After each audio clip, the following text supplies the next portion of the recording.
So I am Reverend Jim Kulbaski. Welcome to service number 10 of the Divine Energy Spiritual Center, operating out of the Infinite Energy Holistic Center in Manassas, Virginia. We heard Beth Carlton's service in January of 2017 about waiting for the miracle to occur. And in that, the theme was to trust that the right thing is going to come along, and sometimes we just have to wait for divine timing. Everything that B said is true and correct, but today the service concentrates on how to take an active role and create what you really want in your life. Before getting deep into the topic, there are some basic things I'd like to go over. This concept is a law of the universe. If you believe that something is going to happen, you're in the right state of mind, and it's not contrary to what your purpose is here, it's going to come into existence. Whether it's something good that you're looking for, or whether it's something bad. If you believe that it's going to happen, it's going to happen. If you've never tried this, something very easy, which many people do, is ask for the perfect parking spot in front of a store or wherever you need to go. And most of the time, when you're in the right state of mind, it just magically appears. And that's a simple example of what we're talking about. This law of the universe is referred to as manifesting. Some call it the law of attraction, in that you attract into your life that which you desire. Some other people call it the power of positivity. Just being positive and believing in good things create those good things. So there's a number of factors which control whether or not these things, what we desire, come into existence. Number one, the strength of the belief that you have that it will happen. If you really believe it's going to happen, it's better than being so-so about it.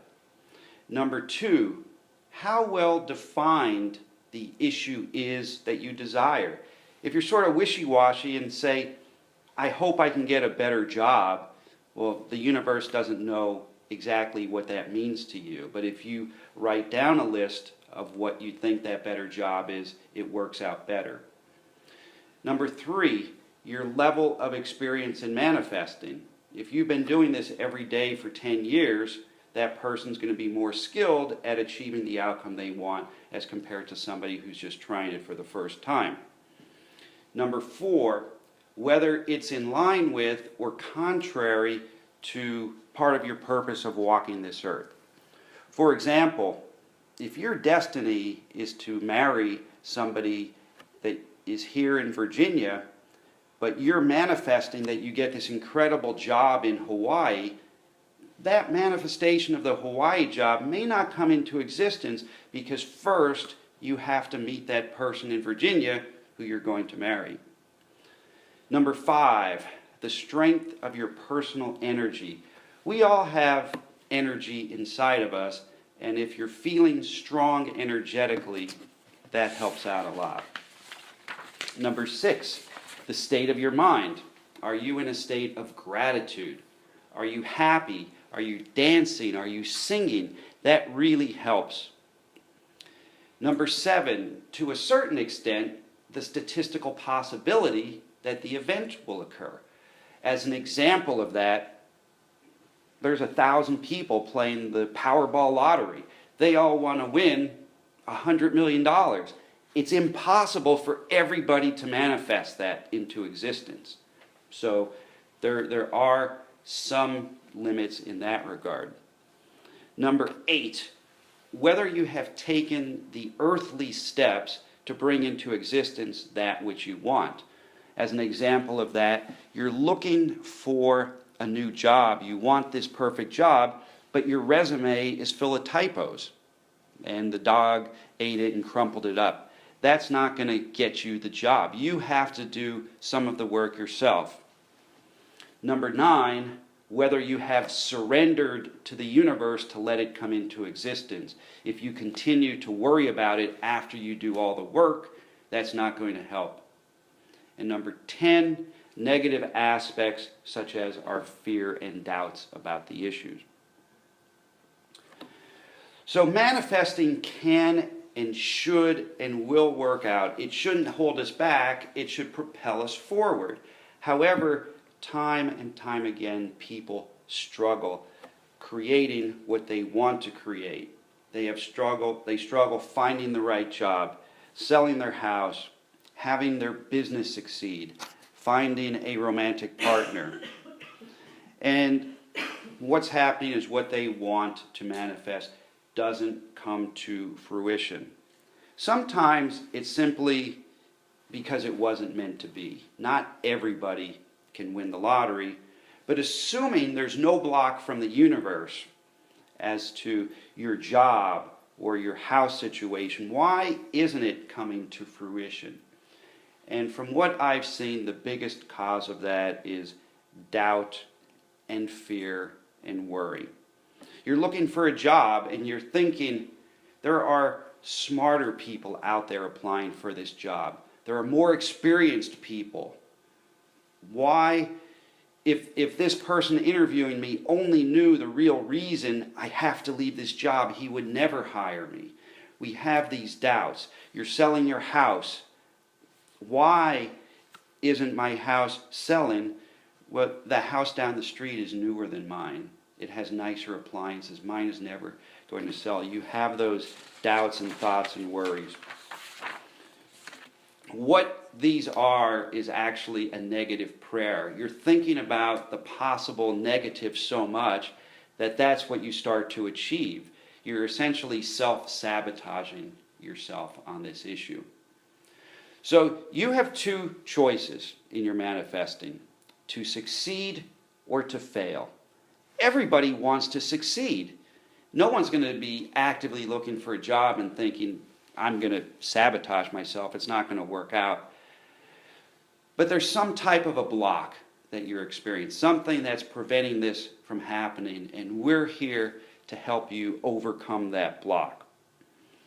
So on the issue of worry, first, what really is worry?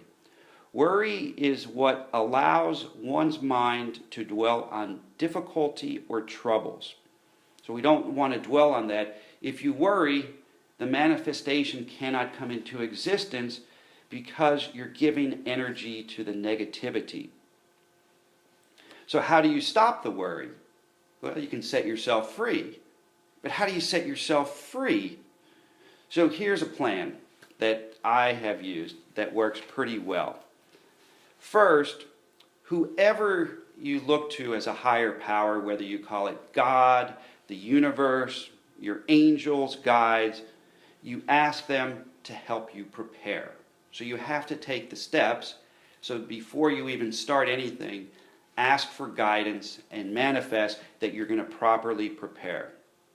Number 2, do the preparation. You have to do the hard work. There's no easy way. If you want to sell your house, you have to have the house cleaned up, maybe painted. Number 3, again, after the preparation is done, ask the universe again that the right outcome will come into place, that the right person will come in.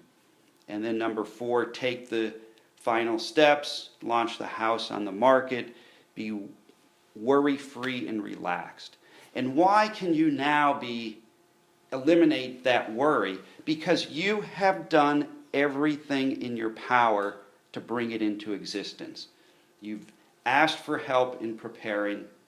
You've prepared. You've asked for help with the final outcome, and you took the steps to take care of it. And it's amazing how this works. I have 2 daughters. One is studying electrical engineering at Virginia Tech, and the other is studying at veterinarian school in Scotland. As an example of the daughter in electrical engineering school, it's a very difficult course of study. It's challenging, it's technically difficult, it could be boring, it's tough to relate to real life, and she really, really struggled with it her first 2 years of college. And she was in the bottom 50% of the class, things weren't going right, it just seemed like a disaster. So I worked with her and said, okay, next time it's time to study, ask and manifest that you're able to study the right thing. And so taking that step, then she sat down and studied and had to do the work. Next, when it's time to take the test, she manifested that she could recall the information that she learned properly, that she could read the question carefully and understand what they're asking for, and then to convey what the answer, what material was needed. And doing that, the first time she did it, out of 90 some kids in her electrical engineering class, she got the second highest grade in the class. Because, and immediately I received a text message saying, Dad, I don't know what's happening, but whatever you said worked. And since then, she's been at the top of her class, and she just told me that companies are now contacting her as she's getting ready to graduate, that they're looking for her to work for them instead of her going out looking for a job. General Motors just contacted her and was recruiting her. So it works. She's happy. My kids are believers. The step that a lot of people lack is that asking for help in preparing. And when you do that, that's a big step in the right direction.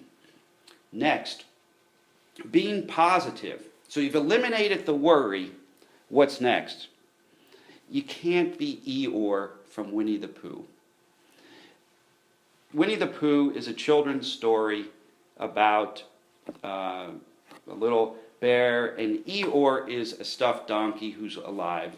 And his attitude for everything, he was the biggest downer.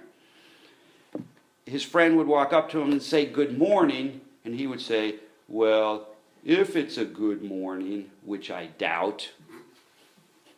When his tail fell off and it was put on, his friend said, "Is your tail on correctly now?" He said, "No matter, I'll likely lose it again." So you're creating that yourself. That's the opposite of positive. We all know people like that, and they get stuck in that area. So how can you be positive? It has to come from within. It's your choice. You really have to do it. But we've all been in situations where we're sad, we're lonely, we're depressed. We're facing some really difficult times, and it's tough to pull us out. And try as you may, you could take steps to lift yourself out. So for example, you could say, I am done with this unhappiness. I am ready to have a great day. Proclaim, I am happy. Or just make the affirmation, I will bring joy and happiness wherever I go. So you have to try to take the steps yourself, but still, it may not be enough. Energetically, if you're carrying negative energy for a while, I believe you form sort of a negative cloud around you, which is tough to get out of yourself. Sometimes it's really hard and you need help. So what I am doing is I am offering for free 30 minutes of my time on an individual basis to anybody who's here today, whoever watches this online in the next 30 days, up to a maximum number of 25 people. I can't do the entire United States, but I will work with you for at least 30 minutes privately to clear that cloud from you at no charge, to help bring you to that state, and it works. I have used this technique. People have come to me to help them sell their houses. One person had their house on the market for a year. He didn't believe it would sell. After clearing the cloud, working with him, it sold in 3 days for the price he was happy with. Helps in school, whatever you need. I'm happy to help. What else can you do? So you're positive. You want to raise your vibration. So when I'm in a good mood, the manifestations just flow. They keep coming out. Why? When you're in a good mood, there's no worry. You're positive. Good mood raises your vibration. So how do you raise your vibration? Singing. You know, I'm not going to demonstrate my singing here. I'm going to save everybody. I'm not going to dance. I'm not going to pull an Al Gore and show people what a stiff person could look like. But that type of thing, singing, dancing, playing, play music, play games, be silly. Also, going out in nature, taking a hike, helps out a lot. So you have done all of this. You've done everything I'm talking about, but yet it's still not coming into existence. What next? Surrender. This is what B was saying. After you've done the work, you've prepared, you've manifested, there's nothing left to do. And there's no reason to worry. Why is there no reason to worry? Because you've taken all the steps. It's out of your hands now. Sit back, enjoy the show, surrender. It's out of your control. So in conclusion, we can create anything we want. It's truly up to you. If you have any questions or need any help, feel free to call us. We enjoy helping people. So go out there and complete your dreams. Thank you very much.